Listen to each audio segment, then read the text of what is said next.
How to see someone else's My Eyes Only without password or Snapchat. Hey guys, welcome back to another episode. In this video, I'm going to show you the ways to see someone else's My Eyes Only without password on Snapchat.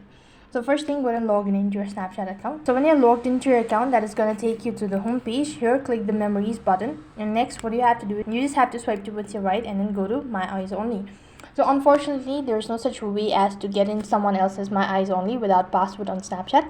Now, Snapchat is a secure-based platform. It does keep a concern regarding the privacy and policy or the safety of the user's account. So without their password, you cannot go ahead and enter in. However, there's an alternative. If you don't know the password or the passcode, then you could use the option feature and click on forgot password or maybe change password. If you press on forgot password, it's going to ask you to enter in the Snapchat password. If you know it, then just type in that and click the next button, and you should be able to access someone else's My Eyes Only without password on Snapchat. That is all for this video. I hope the video was helpful. Make sure to like, share and subscribe to our channel. Thank you for watching. See you in the next video.